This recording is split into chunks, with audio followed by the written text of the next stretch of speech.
Hello, everyone. Welcome to this week's episode of the iWoman Report. I'm Kathleen Trigg-Jones, coming to you from our broadcast center in New York City. All right, we have some really good stories coming up on this week's episode of the iWoman Report. Are you tired of talking about the award shows? Oh, we could talk about one more, right? You know why? Because the Oscar nominations are out, and there are some real shocking snubs this year. Neither Margot Robbie nor Greta Gerwig were nominated for Best Lead Actress and Best Director, respectively, despite being the heart and soul of one of the biggest movies of the year. Come on, and possibly ever. The real kicker in all of this, you guessed it, Ryan Gosling was nominated for his role as Ken. How is it even possible that the two women leading the Barbie train get passed over, yet Ken gets a nomination? I think the Academy may need to watch the movie again. In fact, let's all watch it again. However, we do have to give a really big shout out to our first-time nominee, our girl, America Ferrera, whose empowering monologue in the film was so inspirational. I love it. Like, we have to always be extraordinary. And it turns out, in fact, that not only are you doing everything wrong, but also everything is your fault.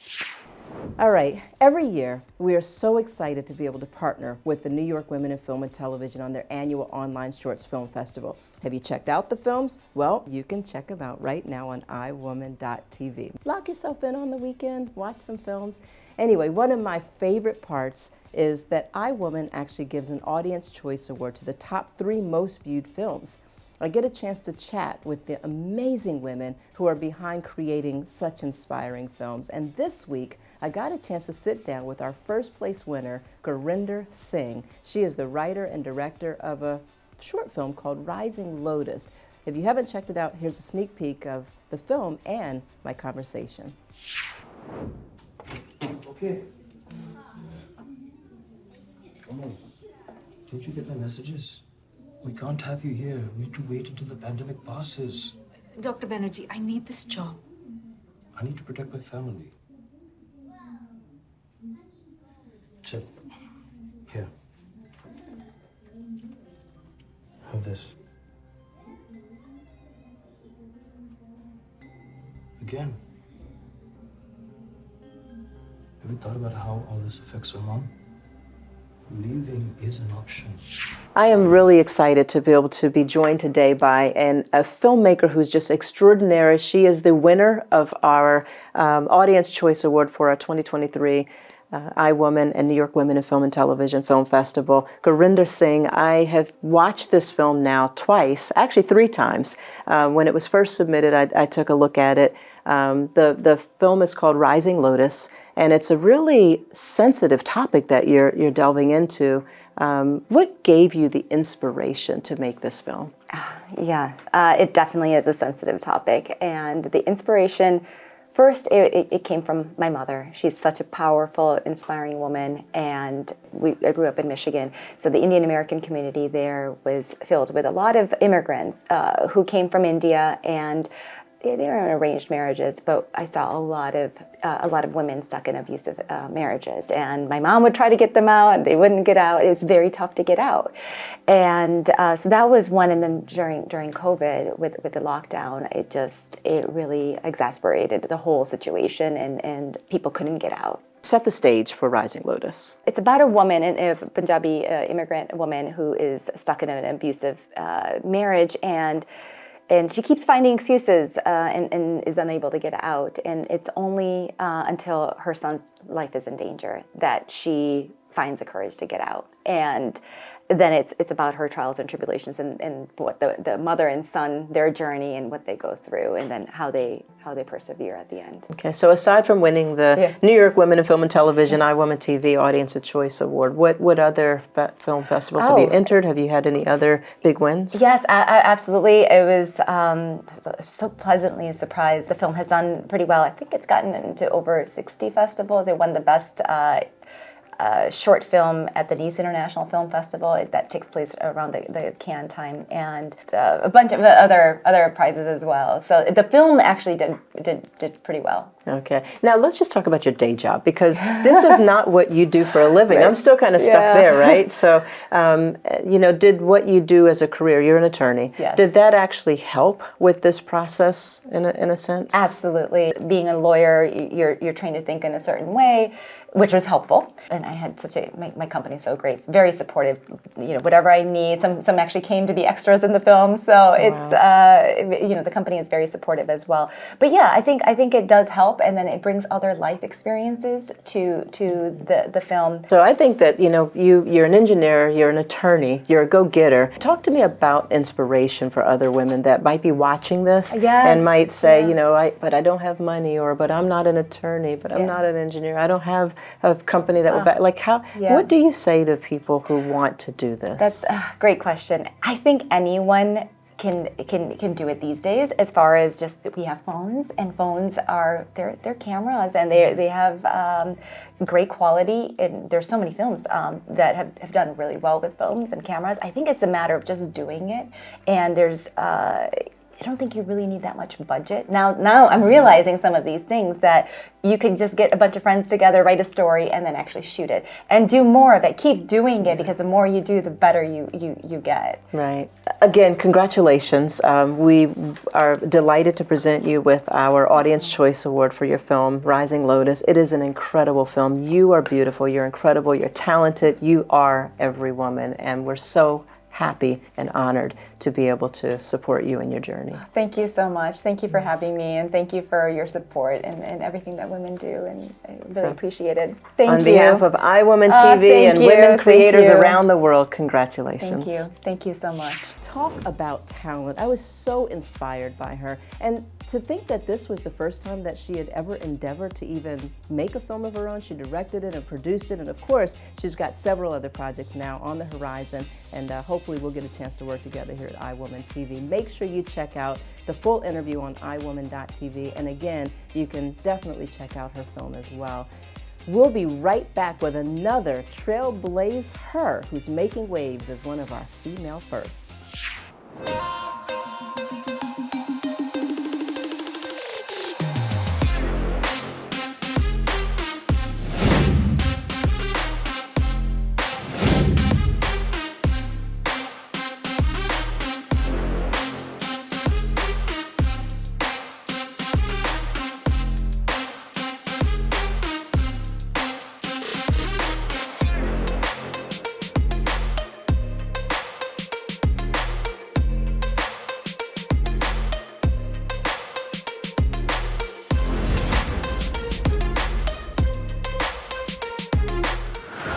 The latest winner of the Miss America pageant has made history as the first woman ever to win as an active military member. Madison Marsh, a 22-year-old from Arkansas, is a second lieutenant in the U.S. Air Force. She attended the U.S. Air Force Academy. She became a pilot at 15 years old, if you could believe it. She is currently working on her master's degree in public policy at Harvard University.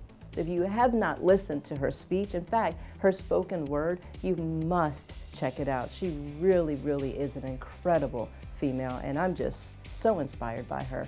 Makes me almost want to run for Miss USA or something for older women, right? I was Miss Calendar Girl once. Does that count? Anyway. It's my first solo flight, and I am in charge. I'm the pilot in command of this aircraft. To the tower, this little plane is known as Skyhawk 707 Tango Mike. I'm flying at 3,000 feet, and there's no instructor here to check my speed, altitude, or runway spacing. I'm 16 years old, and I, alone, must rely on my training, instinct, and determination.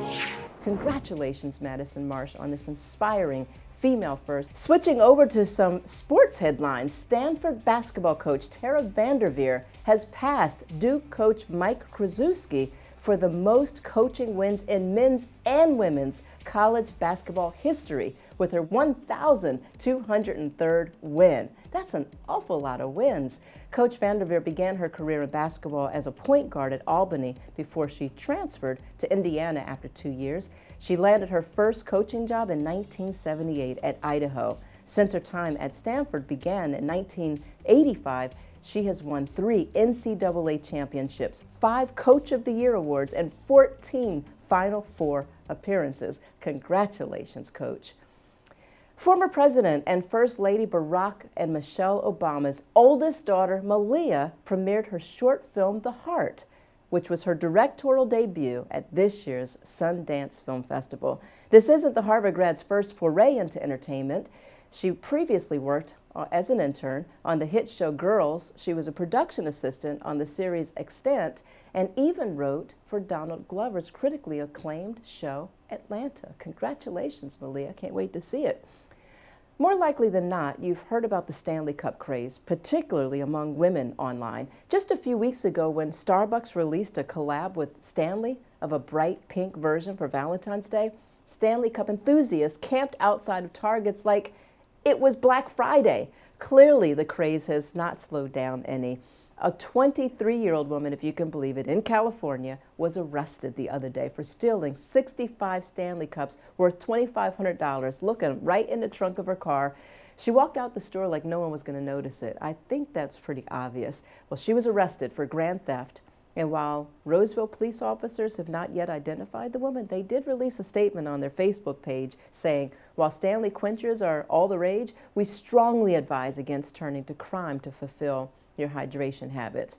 What would you do for a Stanley Cup? I don't really understand the craze. Do you all? Like, I don't really quite get it. But I also, one of the most disturbing stories that I heard was a mother on social media, on TikTok, who was in tears because her daughter was being bullied because she brought a knockoff Stanley Cup to school, and the girls were so mean.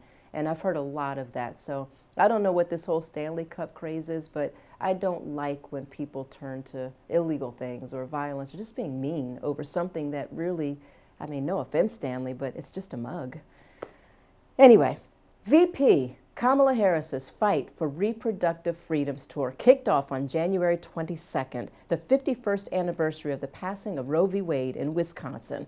The tour will include events that highlight the harm caused by abortion bans across the country, sharing stories of those who have been directly impacted. In America, freedom is not to be given. It is not to be bestowed. It is ours by right. By right. And that includes the freedom to make decisions about one's own body, not the government telling you what to do. Vice President Harris will also outline the steps the Biden administration is taking to protect access to health care and call on Congress to restore the protections of the right to an abortion. Additionally, the Vice President will urge attendees to use their voices and stay engaged in the fight for fundamental freedoms, which brings me to an event that we're going to be hosting, iWomanTV, in March, the end of March. We have our first 2024 inaugural iWoman Summit that's going to be taking place at Gracie Mansion right here in New York City. The topic is empowering women from the C-suite to Hollywood, and we'll be tackling everything from our rights, abortion rights, the Equal Rights Amendment, and really talking about why women are not being paid equally. It's time that we get our rights. So anyway, I hope that you will tune in, join us. That's going to be the end of March. We'll be posting a lot more about that. And when we come back, we're going to talk about some New Year's resolutions, setting goals, and what your vision is for your future.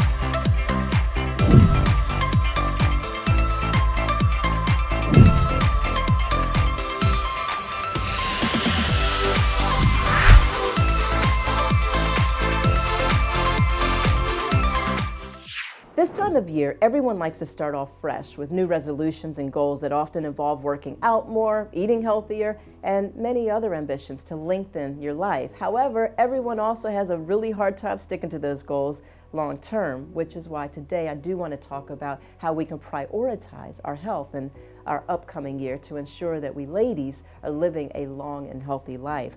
One way that we can prioritize our health as women is to make sure that we are going in for our regular screenings and physicals. That means getting pap smears, ladies, to check for cervical cancer, getting your mammogram scheduled for breast cancer, and of course, checking out your colonoscopies for colon cancer, in addition to those annual checkups with your physician, just a well check every now and then. Something that you can also do is exercise. Not to rub it in, but I exercise every morning before I come in. We were just talking about that, how to exercise, stay fabulous, and not like sweat your hair out. But you know, exercise is a really good way to stay healthy. You don't have to go to a gym. You can do it right from your home, walking in place, taking the stairs instead of the elevator. Adding some movement into your daily routine is certain to keep you feeling good and motivated, because stress is a huge factor in causing health concerns in women as well. And this brings me to my thought of the day. As we dive into a new year, envisioning our dreams and aspirations can be a great way to set the path ahead. This week, I want to share a personal insight into the power of intention and the magic of visualization. This year, I set out to create a vision board, as I do every year, and the experience is nothing short of extraordinary. This time I gathered with some of my dearest girlfriends. We delved into the realm of creativity and empowerment, channeling the same spirited energy that we actually had as teenage girls. Together we laughed, we crafted, and most importantly, we put words to paper that echoed the desires of our hearts. My vision board became a tapestry of intention adorned with words like, jump in with both feet, don't be afraid, and life is too short to wait. Intertwined with these affirmations were aspirations such as a partnership with Paramount Plus that I'm envisioning, and also a development series, an original series on Netflix. I'm putting all that out there into the universe. Each word, each image is carried with the weight of intention and possibility. Creating a vision board is more than just an arts and crafts project. It's an energetic declaration of the life that we envision for ourselves. It's speaking to the universe, expressing our desires and setting intentions that ripple through the cosmos.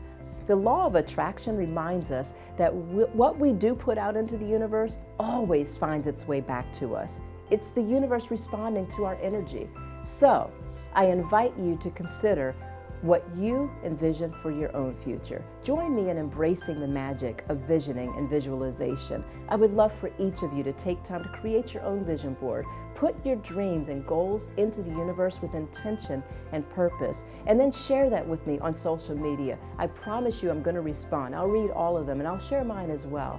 And let's collectively send positive energy and support each other's visions and aspirations. Remember, the universe is always listening, and our dreams have the power to become our reality. Sending each of you positive thoughts and collective aspirations, because together we can and we will achieve greatness. I want to thank you all for joining us on this week's iWoman Report. I invite all of you to please stay healthy, stay happy, and stay safe.